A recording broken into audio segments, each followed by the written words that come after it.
देखिए, मुझे आश्चर्य लगता है। ये फेडरल कंट्री है, फेडरल स्ट्रक्चर होता है। अगर केंद्र चिट्ठी लिख दे, मैं आपको एक उदाहरण दे रहा हूं, अगर केंद्र चिट्ठी लिख दे राजस्थान सरकार को कि आपने अंडर यूटिलाइज किया हुआ है निर्भया फंड का, तो अगले दिन प्रेस कॉन्फ्रेंस करेंगी कांग्रेस पार्टी और कहेगी कि देखिए हमारे काम में हस्तक्षेप केंद्र कर रही है।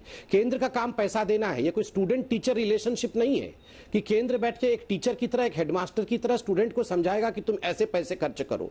219 करोड़ रुपए केंद्र के माध्यम से निर्भया फंड के रूप में 2016 से 19 के बीच में सभी राज्यों को आवंटित किया गया है। और मेरे पास यह अनुपात रखा गया है कि जो वैसे मुझे यह बताना नहीं है, मगर आप देखेंगे मुख्यतः जो कांग्रेस शासित राज्य है जिन्होंने इस फंड का अंडर यूटिलाइजेशन एक बड़े पैमाने पर किया है। बहरहाल कांग्रेस बीजेपी किए बगैर मैं सिर्फ इतना आश्वासन देना चाहूंगा, देखिए उत्तर प्रदेश में हाथरस में जो हुआ वो बहुत ही दर्दनाक है, वो दिल को छूने वाला और दिल में वेदना लाने वाला है। इसमें मेरी सिर्फ दो विनती है और मैं अंत करता हूं। एक विनती है कि इसको जाति धर्म इनके परिधि में बांध करके हम एक विद्वेष का भावना उत्पन्न करने की कोशिश ना करें, दंगे कराने की कोशिश ना करें। दूसरा, आप योगी आदित्यनाथ जी पे विश्वास रखें।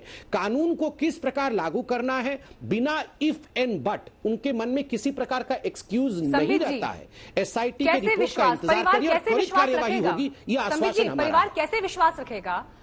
रात के अंधेरे में बेटी का शव जला दिया जाता है पेट्रोल छिड़क कर, कैसे विश्वास रखेगा? परिवार को उस शव के नजदीक तक नहीं जाने दिया जाता, लास्ट प्रेयर्स करने तक नहीं दी जाती हैं। पुलिस जिसके ऊपर व्यवस्था है, व्यवस्था की जिम्मेदारी है, कानून व्यवस्था की जिम्मेदारी है, वो ह्यूमन चेन बनाती है। ह्यूमन चेन बनाकर पूरी अर्थी को घेर लेती है ताकि कोई दूसरा नजदीक वहां तक ना पहुंच पाए। क्या छिपाने की कोशिश हो रही है संबित पात्रा जी? क्या छिपाने की कोशिश हो रही है? मीनाक्षी जी, आपके बात में दम है। और किसी भी परिवार, जिस परिवार में मृत्यु होती है, उसका अंतिम इच्छा यही होता है कि वो अपने प्रियजन को जो इस संसार से चला गया है उसको नहलाए धुलाए और जैसे उनकी मां कह रही थी हल्दी कुमकुम इत्यादि लगा करके एक मनुष्य की तरह से उसके विदा करे। और मैं इस वेदना को समझ सकता हूं।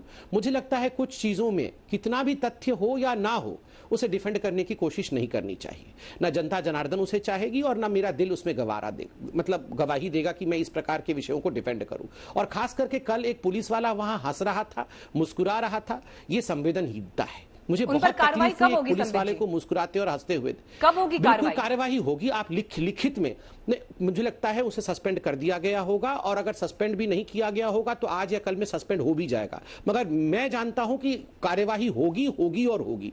इस प्रकार के विषयों में मुस्कुराना, हंसना और संवेदनहीनता दिखाना ये कतई मनुष्य का आचरण नहीं हो सकता है।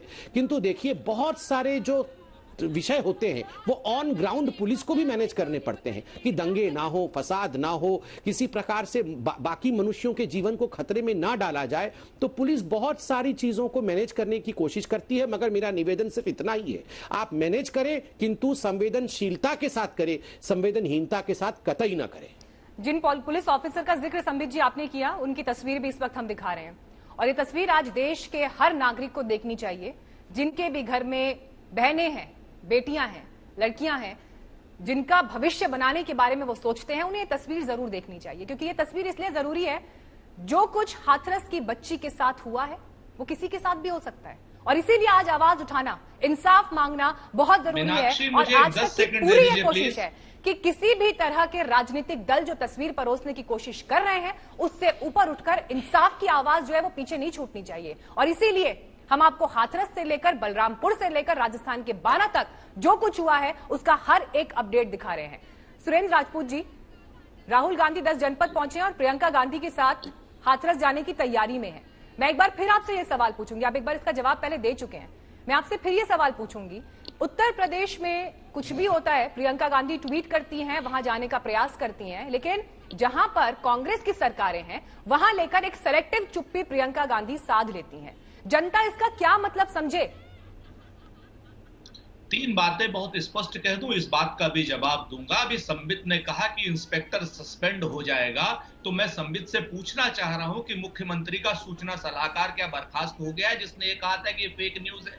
आगरा की पुलिस क्या बर्खास्त हो गई है, सस्पेंड हो गई है? और खाली हाथरस की घटना ही नहीं, हाथरस की घटना ही जितनी विभत्स घटना, और उसका भी अंतिम संस्कार बलरामपुर की बच्ची का भी कल रात 11 बजे कर दिया गया है। तो क्या यह उत्तर प्रदेश में रात को अंतिम संस्कार होंगे? और क्या उत्तर प्रदेश के मुख्यमंत्री जो है वो 15 दिन बाद जब प्रधानमंत्री का टेलीफोन कॉल आएगा उसके बाद वो एसआईटी गठित करेंगे और उसके बाद वो कॉल लेंगे, उसके बाद वो पीड़ित परिवार से बात करेंगे। ये संवेदनहीनता है या संवेदनशीलता है, इस बात को देखना होगा। श्रीमती प्रियंका गांधी जी उत्तर प्रदेश की महासचिव है, तो निश्चित तौर पर प्राथमिक जिम्मेवारी उनकी उत्तर प्रदेश की है, लेकिन राजस्थान भी वो जाएंगी और अगर राजस्थान में किसी भी प्रकार की शासन के द्वारा एट्रोसिटीज होगी उसके खिलाफ भी हम इससे कहीं ज्यादा मजबूत तरीके से आवाज उठाएंगे।